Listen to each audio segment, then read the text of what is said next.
ladies and gentlemen, family, faculty, and my fellow classmates of 2016, I'm honored to speak before you all. My role today is to give a few summative remarks and to hopefully inspire my classmates towards thoughtful reflection on how they've grown during our time here at NUPT.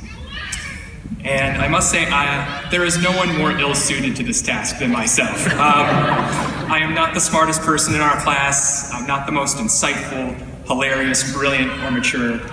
All of those superlatives belong to classmates of mine. But the thing I do have is a lot of weird stories. And I'm just going to share a weird story. Hopefully it'll tie in with the vibe we got going here today. And if it doesn't, no big deal. We're all walking up here with diplomas, so we're all good. Except for Dimitri, Andy, Conrad. I saw Mike while we were milling, and he says the SPC wants to meet with you one last time. So, good luck, guys. I hope it goes well. Anyway, many of my classmates already know this, but before I started down the path that brought me here today, I worked many different jobs and pursued many different interests. And one of these was that I was trained to be and worked as a professional clown. Now, before you get, oh man, I hate clowns, they freak me out. I'd like you to keep in mind, I didn't wear face paint, I didn't have a terrifying wig, I didn't wear floppy shoes or anything like that, okay? And even if I did, so what? We're not here today to judge my life choices. Now, the next thing you may be wondering is, you can pay people? I know, right? You can pay people to train you to be a clown? And the answer is yes. Yes, you can. And then the next question is like, why would you pay somebody to train you to be a clown? And to that, I would say, I have no idea.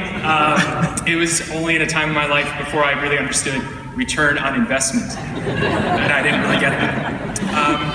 Now, while I was training, I heard rumors of a master clown that was teaching in Denmark, and yes, there really is such a title as master clown, and yes, in certain circles that carries a lot of weight. But I had heard that he had trained all of the Cirque du Soleil clowns and had even taught Sacha Baron Cohen, who you might know as Borat or Ali G. So I was really excited. I hopped on a plane, my juggling pins and ukulele in tow, and set off for Denmark for what I thought would be this paradise of fools. And instead I found myself on a repurposed Danish pig farm where myself and a handful of other young clowns were about to endure what I can only call the clown version of the movie Whiplash. But instead of J.K. Simmons yelling, "Were you rushing or dragging?" I had a bearded old man throwing tennis balls at me, yelling, "Just make me laugh." I swear to you, I am not making that up. This teacher, if he didn't find you funny enough while you were performing, had a bucket of tennis balls next to him that he would start throwing at you. And he wasn't throwing lightly. These were not tennis balls of encouragement.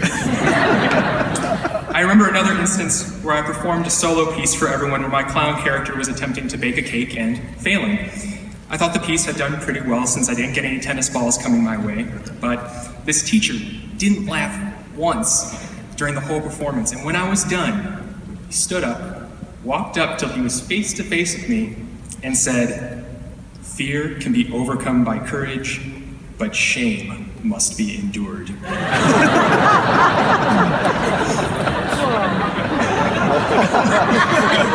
And with that, he turned and left the room.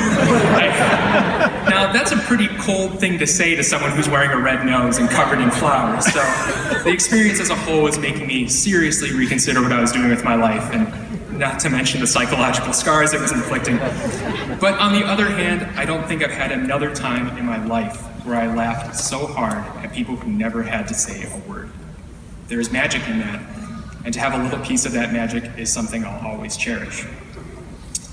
Now, on the last day of training, our teacher brought all the students together to say a few parting words. And surprisingly, he told us he was proud of how far we had come, and it was a pleasure working with all of us, and I was really expecting those tennis balls at any minute, but he kept things civil. And his final words were that he would tell us exactly how to be a brilliant and hilarious clown. We all waited with bated breath. And then he said, "There are only 4 steps to being a great clown. Believe, behave, become, behold." And that was it. So when I heard this, I admit I was pretty upset that the entirety of being a great clown was just a more elegant way of saying fake it till you make it. Because honestly, what's more true about being an adult today than that we're all faking it till we make it? But like all good lessons, it took time and perspective to gain a better appreciation of what it meant. And I hope the lesson I took from those words is something we can keep in mind as we move on to this new phase of life and career. I truly believe that every single day we tell ourselves a story about ourselves. I'm good at math. I like to try new foods. I'm not good at parties. I'll never remember what panis is. All of these things. But of course, this story changes over time. We tell ourselves a different narrative in high school, in college, at our jobs, in each new relationship we enter. But we don't tell these stories alone. We share the story with everyone we interact with, using our words or our silence, our body language or our bearing. And the people we interact with confirm or contradict these stories. Believe, behave, become, behold. For everyone graduating today, congratulations. We have already done this. Believed we could do this, behaved as if we belong here, became what we set out to be, and here we are now. Behold, a group of women and men with the knowledge, skills, and dedication to serve countless individuals. And in each interaction with each patient, we tell ourselves this story. I can help this person. We tell them this story, and also, subtly, this one. You deserve my help. You are worth it. And they tell us this. I believe you can help me. I trust you to do so. Believe, behave, become, behold. You may think this takes us a long way from physical therapy, but not, I think, from the spirit of our profession. You are more than someone that prescribes movement. You have the power to shape stories. And I'd like to take a moment now to look beside you or behind you and see the people that have helped shape your story for the past 3 years. And even though that story will continue to shift and grow, their presence, no matter how large or small for you, is indelible. There's a certain magic in that too, and I hope you'll cherish it. Keep all this in mind as you leave today and move on as doctors of physical therapy. And if you don't, I will find you, and I will throw tennis balls at you. Thank you again, and congratulations.